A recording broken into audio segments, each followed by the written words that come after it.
আমি আমার এলাকায় দাওয়াত দিয়ে যাচ্ছি, যে কোনো সময় আপনারা আসবেন, কে খালি বলবেন যে আমি রাজবাড়ি থেকে আসছি। আমি আমার এলাকার মানুষকে বলে রাখবো যে রাজার বাড়ির মানুষ আসছে, রাজার মতো অন্তত অভিজ্ঞতা দেখাই দিও, এই কথা আমি বলে রাখবো আমার এলাকার মানুষদেরকে। আর আশা করি জীবনে আবার হয়তো আসবো, দোয়া রাখবেন। একসাথে সবাই মিলে আমরা বঙ্গবন্ধুর সোনার বাংলা বানাইতে চাই। আর আবুল কালাম ভাই এখানে আসছিলাম, উনি আমারে খাওয়াইছে ভাই, যা খাওয়াইছে খাওয়াইলে আর ম্যাচ জিতা যায় না, ফুটবল ম্যাচ জিতা যায় না। উনি মাছ মাংস কিছুই বাদ রাখে নাই। আমি তাকেও ধন্যবাদ জানাচ্ছি এবং আমার মাননীয় এমপি বাবেল ভাই, উনি আমাদের এখানে আসছেন, তাকেও ধন্যবাদ জানাচ্ছি।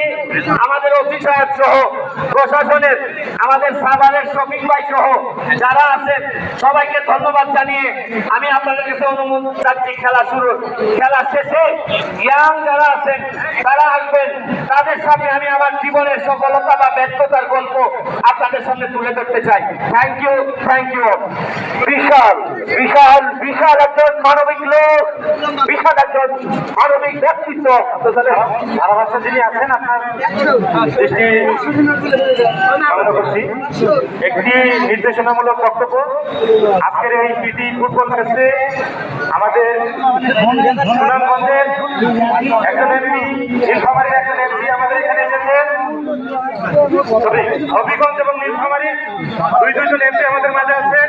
আমরা রাজবাড়ী তথা বালিয়াকান্দিবাসী আমরা কথা দিতে চাই, এই প্রীতি ম্যাচে আইন শৃঙ্খলার কোনো প্রকার বিঘ্ন ঘটবে না। আমরা প্রীতি ম্যাচটা সুষ্ঠু সুন্দরভাবে সমাপ্ত করে আমাদের অতিথিদেরকে আমরা সুন্দরভাবে তাদের গন্তব্যে পাঠিয়ে দেবো। এবং আমার পিছনে রেল লাইনের পাশে যেসব দর্শক আছে তাদেরকে আমি বিশেষভাবে অনুরোধ করছি, উইদিন 5 মিনিটের মধ্যে ট্রেন আসবে।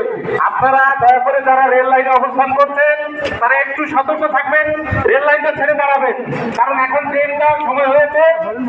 আমরা চাই না আমরা এদিকে